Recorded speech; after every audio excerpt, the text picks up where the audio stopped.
तो कोई टीम यहाँ लगी है, घायलों का इलाज अच्छी तरह से चल रहा है। तो लोग एडमिट है, वो खतरे से बाहर है। भवानी जा रहा है, जानमाल की क्षति पहुंचा, उस दिशा में माननीय मुख्यमंत्री जी से भी बात हुई है।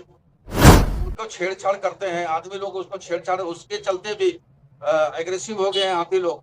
इस दिशा में आवश्यक पहल करते हुए हम लोग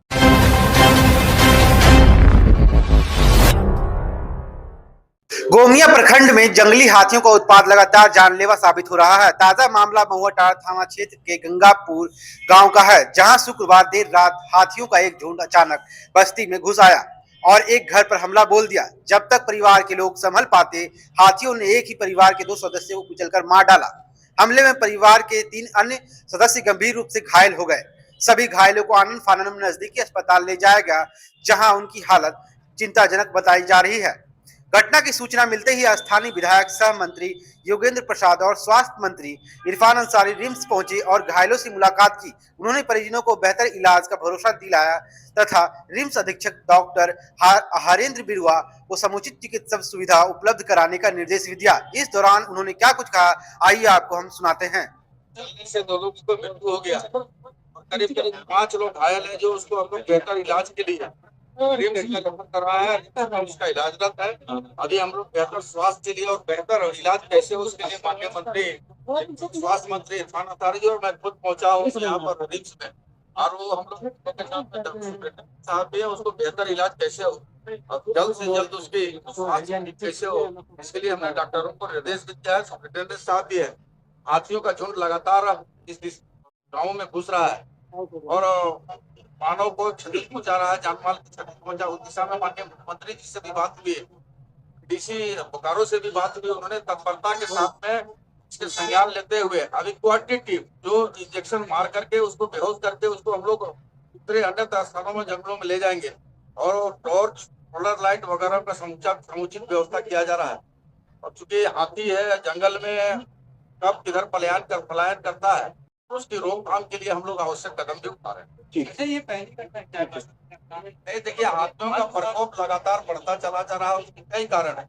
जंगलों का साधु सगाई या हाथियों की जो है उसके बढ़ना भी, संख्या भी बढ़ना, और मानव जो है खास करके मानव उनको छेड़छाड़ करते हैं आदमी लोग, उसको छेड़छाड़, उसके चलते भी एग्रेसिव हो गए हैं आदमी लोग।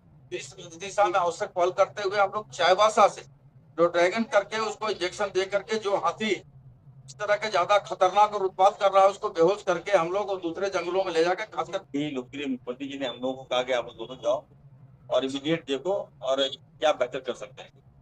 तो कोई टीम यहाँ लगी है, घायलों का इलाज अच्छी तरह से चल रहा है। तो लोग एडमिट है, वो खतरे से बाहर है, घबराने की बात नहीं है।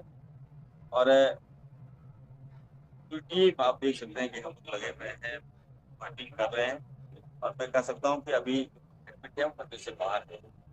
दूसरी बात यह कि हाथी को झुंड से हम लोग काफी परेशान है, न केवल इनके विधानसभा क्षेत्र, हमारी विधानसभा क्षेत्र में भी ये हाथी वहां जाएगा, वहां लोगों को चल देता है। पेमेंट में हम लोग से बात की आखिर इसकी वैकल्पिक व्यवस्था क्या है। हाथी आए दिन लोगों को मार रहा है, जान जानी, बच्चों की जान जानी, जान से बड़ी कीमत तो कुछ नहीं हो सकता। तो इस पर हम लोग वैकल्पिक व्यवस्था हमको बताया कि हम लोग वैक्सीनेशन कराकर जो हाथी है उसको हम लोग यहाँ से दूसरे राज्य भेजेंगे। ये बहुत जरूरी भी है कि आगे इस तरह की घटना ना हो, जान माल नुकसान ना हो, इस दिशा में हम लोग कार्रवाई। ठीक है, आप आपदा मंत्री भी हैं और 2 लोगों की जान ली गई है, क्या मुआवजा भी आप लोग? सरकार का मापदंड बना हुआ है, तो उस आधार पर लोगों को मुआवजा में मिलेगा। इलाज कर जो इलाजरत है, जो घायल है उनको भी मुआवजा मिलेगा, और जो मृत हो गए हैं उनको जो प्रावधान है 4 लाख रुपए होगा। ठीक है मंत्री जी, क्योंकि मुआवजा को लेकर क्या अभी हमारे मंत्री ने कहा कि देखिए मैं आपदा मंत्री होने के नाते और ये जो मामला है वन विभाग की ओर से हो रहा है, तो जो लोग मारे गए हैं उनको 4 लाख और जो घायल हुए हैं उसको 1-1 लाख का प्रावधान है। तो हमने भी ये कहा कि अगर आपदा विभाग से अगर जल्दी अगर फॉरेस्ट नहीं देता है तो लेकिन पैसा बड़ी बात नहीं है, जान तो रुकना बड़ी बात है, और हमारी सरकार का एक ही लक्ष्य है, तो किसी की जान इस राज्य में नहीं जाए। ठीक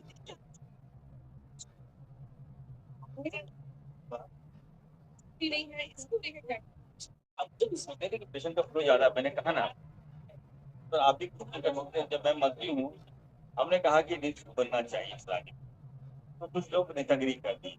अब बताइए किस हालत में हमारा बैठ कर ऑक्सीजन हमको दिलवा रहे हैं, और आए दिन ये लोग कभी भी, मैंने कहा कि आप क्रिटिसाइज कीजिए लेकिन सुझाव तो दीजिए। आपने जमीन नहीं दिया हमें, अभी बनाना बहुत जरूरी है।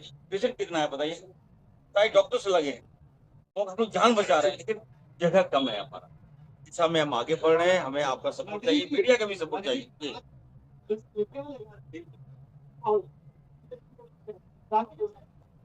देखिए अब पेशेंट ज्यादा है, आप देख ही रहे हैं, सुधार की तो आवश्यकता है ही, और हम लोग सुधार रहे हैं।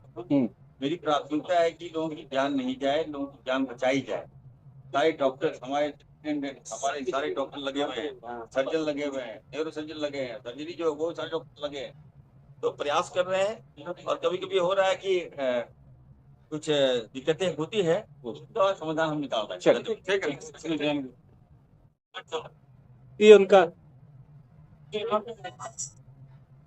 5 लोग आए हैं, इसमें कि 3 बच्चे हैं और 2 अडल्ट हैं। और उसमें बच्चों 2 बच्चे स्टेबल है, स्टेबल कंडीशन में, माइनर चोट है इनको, और एक बच्चा उनको फ्रैक्चर है। बाकी लोग जो लेडीज है उनको भी फ्रैक्चर है, तो ऑर्थोपेडिक्स डिपार्टमेंट ने उनको देख लिया है, सारे घायल भी देख लिया है, ऑर्थोपेडिक सर्जरी और डेंटलिटी ने देख लिया है। जो भी जैसी उनकी ट्रीटमेंट होना चाहिए वो लोग उसको कर रहे हैं। सर लगातार हाथियों का जो कुचलने का जो मरीज यहाँ पर पहुंच रहे हैं, क्या व्यवस्था कुछ अलग हटके व्यवस्था है कि जो नॉर्मल मरीज के लिए है वो इसी तरह का है?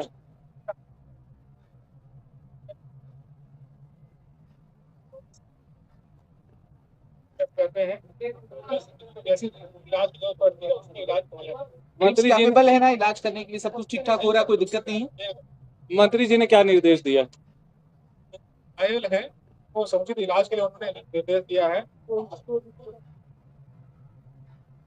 सरकार भी इसके लिए थैंक यू। सारे खतरे से बाहर ठीक है।